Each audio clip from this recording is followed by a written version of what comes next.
My name is Elena Brooks, and I'm 29. On paper, my life looked like a meticulously organized spreadsheet: a thriving marketing career I loved, a cozy apartment in the heart of the city, and Ethan Carter, my boyfriend of 4 years. He was charming, dependable, the kind of man everyone envied, and I trusted him with everything, from my heart to my bank account. We had routines that felt comforting, almost sacred. Saturday mornings were for farmers market strolls. Sunday evenings were for cooking together, while playlists from our college days filled the apartment. I liked structure. It gave life a sense of control, and Ethan thrived in it too, or so I thought. It started with small, almost invisible cracks: a missing receipt here, a transferred amount there. At first, I brushed it off as forgetfulness. I managed the household finances, keeping careful track of our joint expenses. But last week, I noticed something unsettling: a few $100s missing from my personal account. I confronted him gently that evening, trying to sound casual. "Ethan, did you withdraw some money from my account? I noticed a few discrepancies." He froze mid-sip of his wine. The way he glanced at me, quick, calculating, made my stomach twist. Then he smiled, reassuring, but just a fraction too rehearsed. "Oh, that? Yeah, I transferred some to cover the utility bills. I must have forgotten to mention it." I nodded, hoping I was overreacting. But a tiny voice in my head whispered, "This isn't right." I shrugged, but the seed of doubt had been planted. Later that night, while Ethan showered, I noticed his phone buzzing across the counter. A message popped up, a name I didn't recognize. He snatched it away, too quickly for comfort. My heart sank, not because I immediately suspected infidelity, but because secrecy often speaks louder than words. The next morning, I opened my laptop, double-checking transactions. More anomalies. Small amounts siphoned from different accounts, all adding up. I tried to reason with myself. Maybe a mistake, maybe a legitimate expense, but every fiber of my intuition screamed otherwise. Ethan walked in, humming a tune, seemingly oblivious to my silence. "Morning," he said cheerfully. I forced a smile. "Morning. Coffee?" He handed me a mug and kissed my forehead. I sipped, tasting the warmth of routine, but beneath it lingered a bitter undercurrent. By Tuesday, I was certain something was wrong. I quietly reviewed our accounts and discovered patterns. Ethan had been moving money into unfamiliar places, justifying it as investments or emergency funds. The numbers didn't add up. He'd been siphoning hundreds each month, and while none of it was traceable directly to him yet, the implications were clear. He had been hiding something big. I felt a mix of disbelief and fury. Part of me wanted to scream, to throw him against the wall and demand the truth. But another part, a quieter, sharper part, told me to be patient, to watch, to gather evidence. Because if he's capable of this, I need to know the full extent before confronting him. That night, I lay awake in bed, pretending to sleep as I watched him scroll through his phone. There was Reese Thompson, Ethan's ex-girlfriend, popping up again and again in his messages. The texts seemed casual, friendly even, but the frequency was suspicious. Reese had a way of lingering in his life, subtle yet persistent, and I suddenly understood the late-night meetings and whispered phone calls. I clenched my jaw. It wasn't just the money, it was the betrayal of trust, the quiet erosion of everything I thought was real. The thought made my chest tighten. How long had he been planning this? How much had he taken? And most importantly, had he involved Reese intentionally, or was she merely a pawn in his scheme? By morning, I had made a decision. I would not confront him blindly. I would document everything, every message, every bank statement, every suspicious move.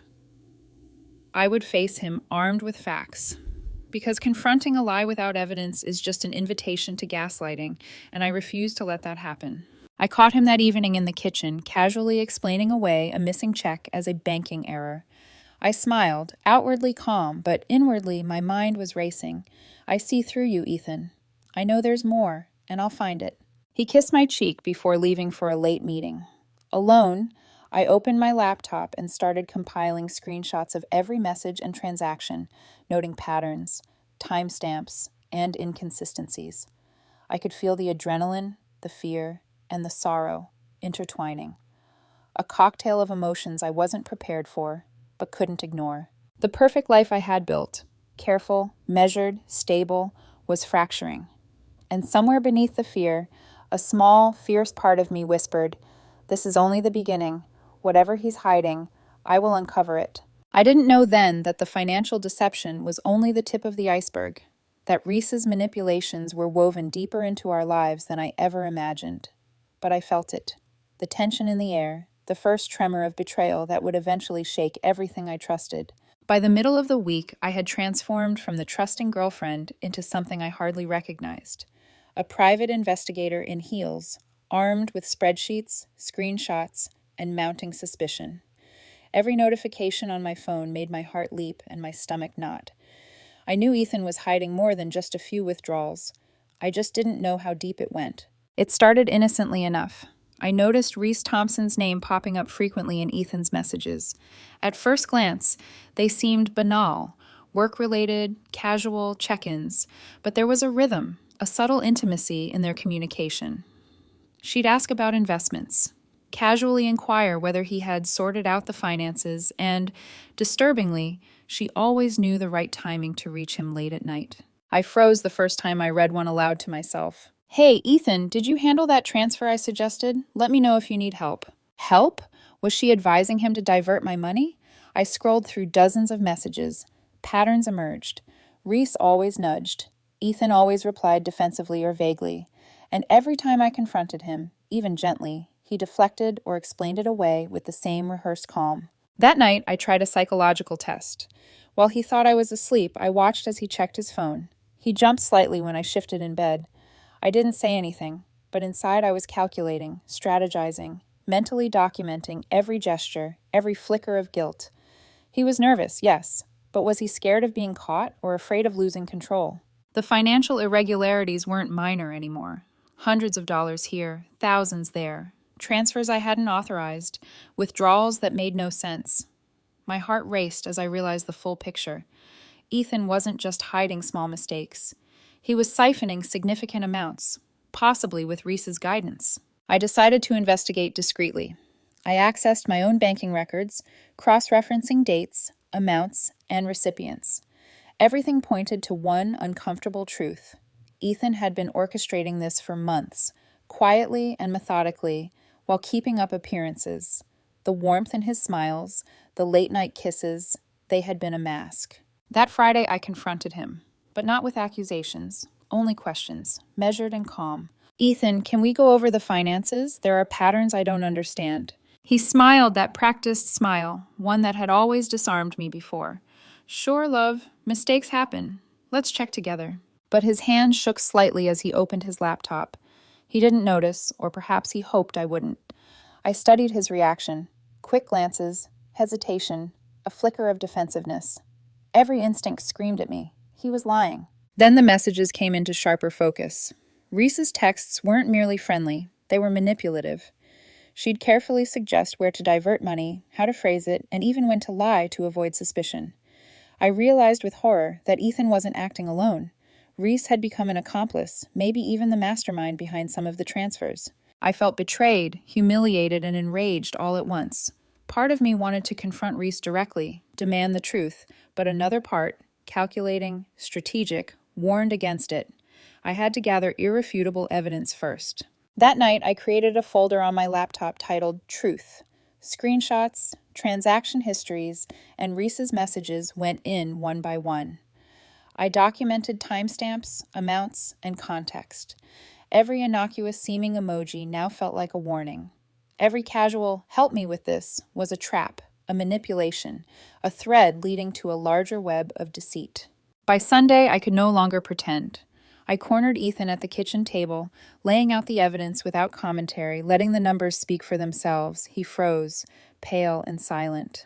"Ethan, why?" I asked quietly, my voice steady, but my hands trembling. He looked at me, and for a brief moment, the mask slipped. The charming, untouchable boyfriend I thought I knew flickered into something smaller, vulnerable, guilty, but still unwilling to admit the full truth. "It's not what you think, Elena," he muttered. "Then explain," I said, leaning forward. "Because the money is gone, the patterns are clear, and Reese, she's involved, isn't she?" He avoided my gaze. I could feel the tension coiling between us, thick and suffocating. And in that moment, I realized something even more terrifying. Ethan hadn't just betrayed me emotionally. He had weaponized my trust, using our shared finances as leverage. I walked away to the living room, needing space to think. Alone, I allowed myself to feel the fear, anger, and heartbreak. Then I made a vow. I would uncover everything. I wouldn't let him manipulate me or Reese or the money I had earned. I would gather proof, and when the time came, he would face the consequences. The perfect life I had believed in was crumbling, and I was seeing the first clear glimpses of the true chaos lurking beneath the surface. But beneath the rage, a small, determined voice whispered, "If they think they can break me, they are gravely mistaken." By Monday morning, I had reached the point of no return. Weeks of careful observation, screenshots, and meticulous bank records had built a dam of evidence too overwhelming to ignore. The person I loved, the man I had trusted with my life, had been siphoning money, manipulating messages, and hiding Reese Thompson in the shadows like a co-conspirator. I invited Ethan to the apartment under the guise of reviewing our monthly finances. He arrived casually, briefcase in hand, but his eyes flicked nervously toward the laptop on the kitchen table. "Ready?" I asked, voice calm, measured. He nodded, but I caught the tremor in his hand as he set his coffee down. I opened the folder I had titled Truth. Transaction after transaction, time-stamped messages, and screenshots of Reese's nudging texts filled the screen. I didn't speak immediately. I let the evidence do the talking. Ethan's breathing quickened. "Elena, you don't need to—" "I do," I interrupted. "Explain this." I pointed at a series of transfers he had justified as emergency investments. "These were from my account. You claimed they were for bills or savings. Why are they going to a separate account under Reese's advisement?" His face paled. For a fraction of a second, the charm was gone. The mask slipped. "It's complicated," he muttered. "Complicated. You've stolen from me. You've used Reese to manipulate me.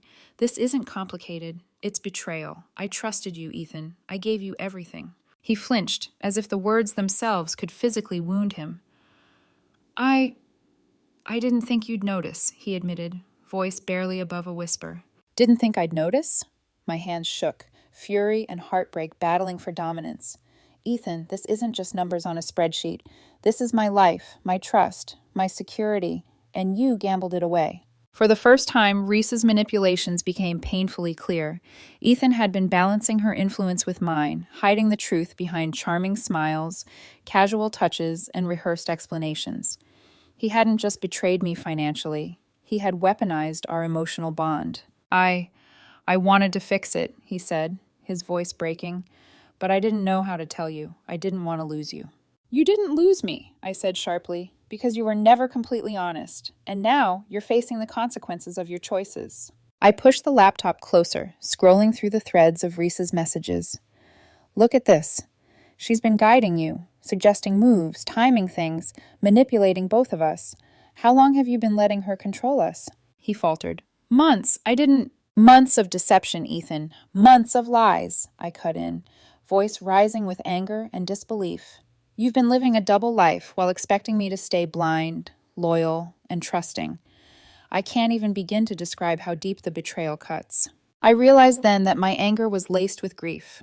I had built a life around him, around the illusion of stability, and in an instant it had been shattered.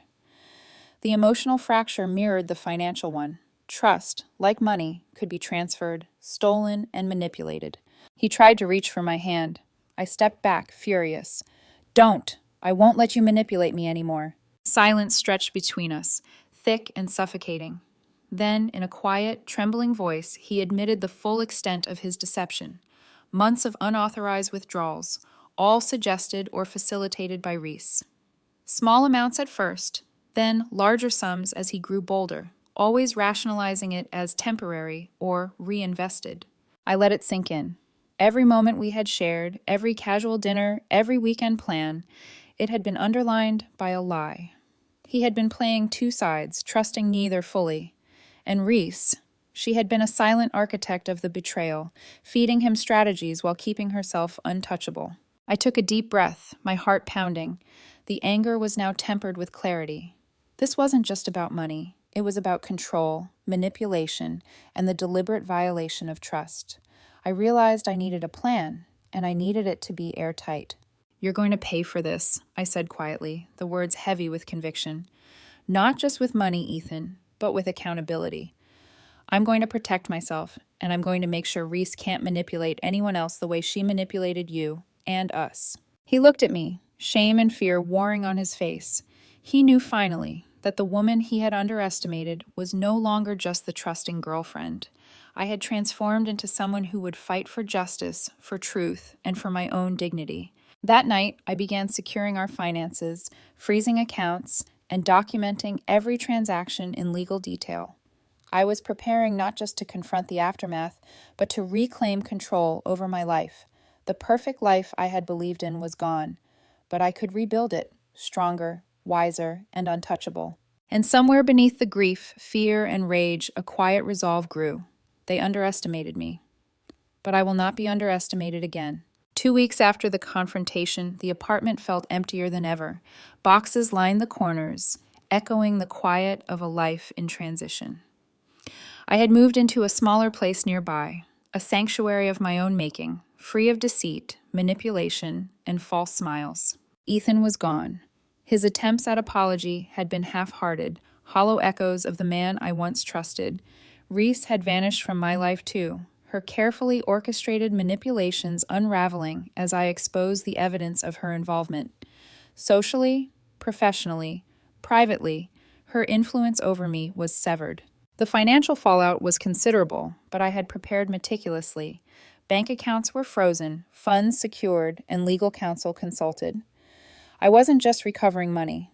I was reclaiming control over my life, my independence, and my trust. Every document, every screenshot I had meticulously compiled became a shield and a sword, ensuring that neither Ethan nor Reese could harm me further. Therapy became my refuge. Each session helped untangle the mixture of grief, anger, and relief that churned inside me. I spoke of betrayal not just as an abstract concept, but as something tangible, something I had lived. I realized that while money could be recovered, trust, once broken, had to be rebuilt carefully, piece by piece, from within. A small victorious moment came when Reese attempted a social media story portraying me as heartless and vindictive.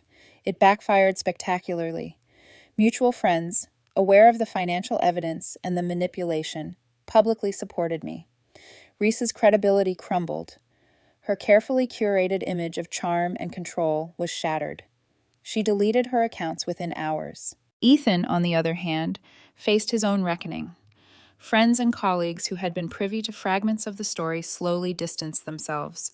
His charm and calculated ease no longer protected him. I didn't need to pursue vengeance. Truth had a way of finding its mark. Alone in my new apartment, I allowed myself to breathe. The boxes remained, half unpacked, a reminder of transition and rebirth.